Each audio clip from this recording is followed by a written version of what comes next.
What's up YouTube, and welcome back to a new Unity tutorial. Today you will learn something that not every Unity developer knows about, and that is how to dynamically add content to your games. In other words, we will create a script to place content in our scene. The punchline is that these changes will be permanent, as our script will run in edit mode and not in play mode. This can be beneficial in many different ways. This can come in handy when you are trying to make changes in your scene to different game objects. Maybe you want to change the shader for all your environment objects, or maybe you want to extend the Unity editor to create a customized level for you. All this is achievable with little effort using the ExecuteInEditMode attribute and Unity Handles. We just created a new Unity project. And I'm going to import an asset from the asset store just for visuals.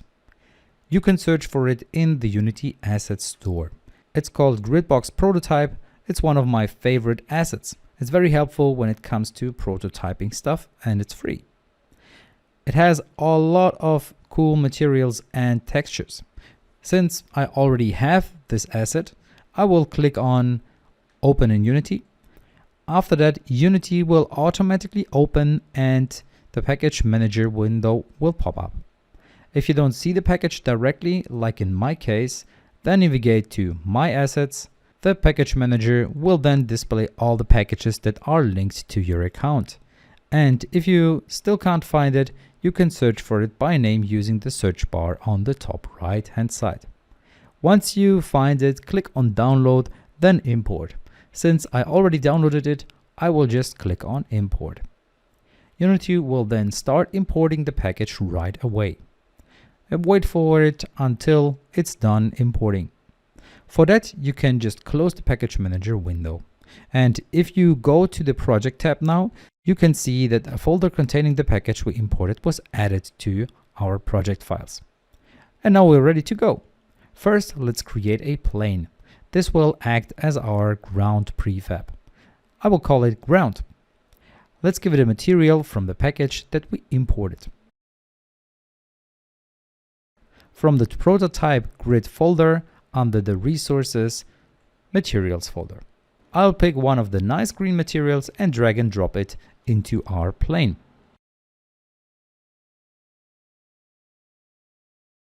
And while I'm at it, I'll create a new folder for my prefabs called prefabs.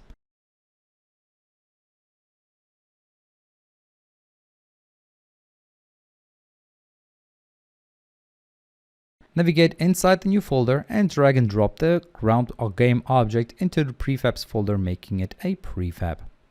Then I will just remove the ground game object from the scene. And finally, I will create a new folder for my script called scripts.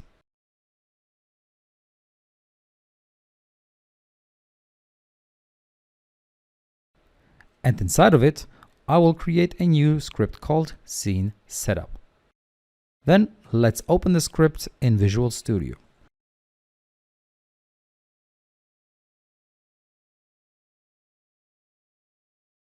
Let's start off by defining a few variables. First, I will need to define a reference for the prefab we created earlier. Let's call it plain prefab.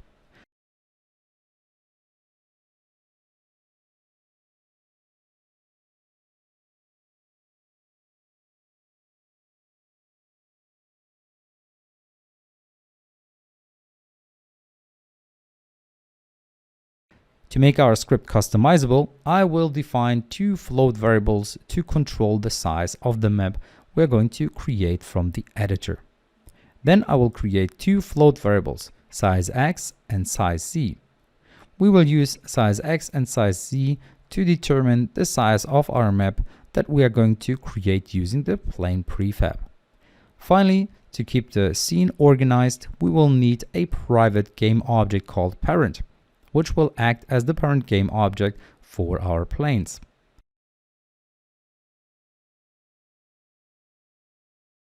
Then I will create a public method that is going to handle the logic of creating our map. I will call it Scene Setup. First, we need to check if our parent game object is not null, which means we already created our map. In that case, we want to destroy the parent game object, and that will also destroy its children. Then we will recreate our map. To create the map, we will start by creating a new parent game object. If we reach this point in the code, then we either didn't have a map or we already destroyed it. We will call the new game object parent by passing the name as a string to the constructor. Then we will need 2 or 4 loops to create our map as a grid. One loop for the x-axis and the second for the z-axis. We will need a temp game object. I will call it go or go. I'll use the instantiate method to create game objects using our prefab. Then I'll pass the prefab reference.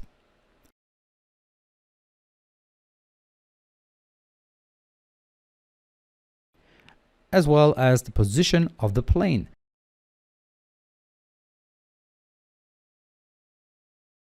And we will multiply the I and j by 10, since the mesh of the default Unity plane is 10 times 10.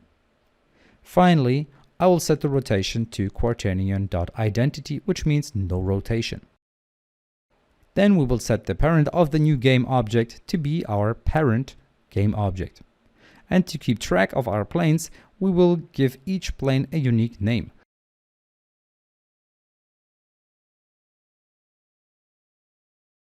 Which is going to be ground plus the value of I and j.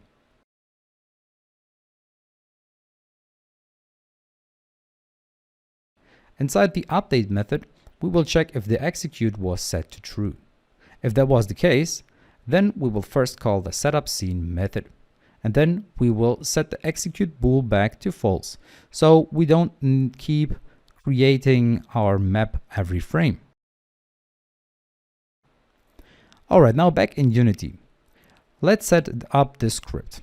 We will create a new game object called scene setup, and then I will add our script into our scene setup game object.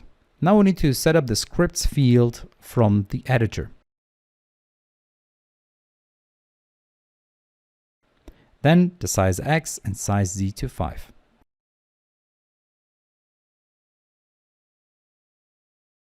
Let's hit play.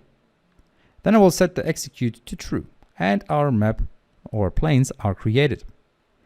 I will change the size X and size Z to 10 and 15, and set execute to true again. Let's try something smaller like 3 times 3.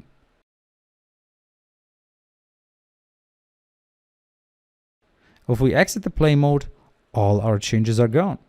Because it's a normal script, Unity won't save the changes our script makes during the play mode. To fix that, we will need to make the script run in edit mode. So back to Visual Studio. To do that, we need to add an attribute to our class called ExecuteInEditMode. Save the script, and now back to Unity. So select the scene setup game object, hit execute, and boom. Now we have our map in edit mode, which means we can't lose it. Even if we enter the play mode and exit again. Let's try and change the size of our map and hit execute. This is cool and everything, but what if we want to add more options like changing the material of our planes or maybe add trees? This is where handles come in handy. Alright, so I'm using the keyword handles quite a bit. And handles are custom 3D GUI controls and drawings in the scene view. Actually, we've been using them in Unity the whole time. So if we create and select an empty game object in the scene, we will see Unity handles in action. These arrows that we use to edit the position of our game objects are called handles. Unity also uses handles to allow us to edit other components like colliders. To create our own components that can be modified using handles, we will need to create an editor script. So let's jump back to Unity. Since handles extends the Unity editor, we need to code them as an editor extension. Editor scripts must be put inside a folder called editor, and that's case sensitive here. So let's go ahead and create a new folder in the root of our project called editor. Inside the editor folder, I will create a new script called scene setup handle.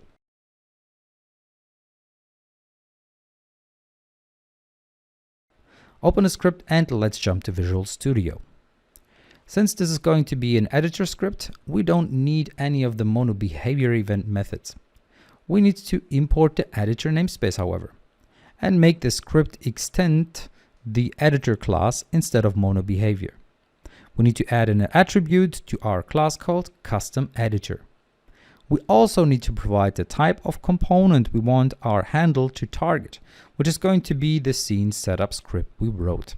Since we might have more than one scene setup script in case we need to edit more than one map, we will now set the custom editor attribute to can edit multiple objects.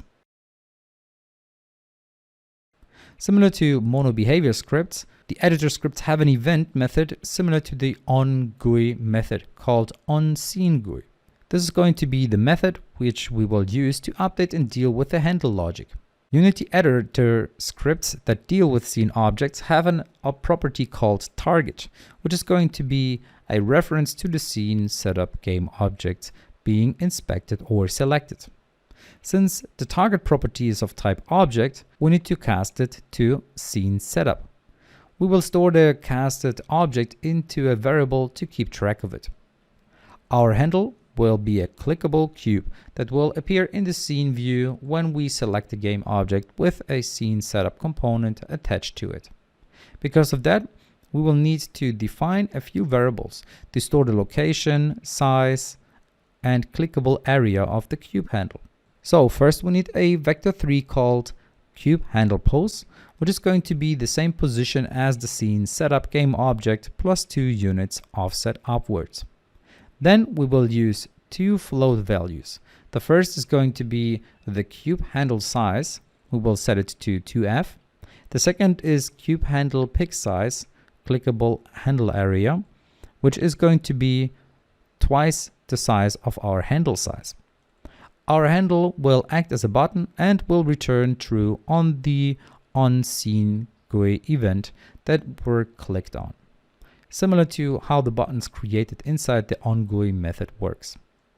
We will construct our handle using an if statement, which we will pass to it a few parameters, including the variables we just prepared. We will pass the cube handle pose, no rotation, and the cube handle size. Finally, we will set our handle to a cube handle. If this handle was clicked, let's first print something onto the console.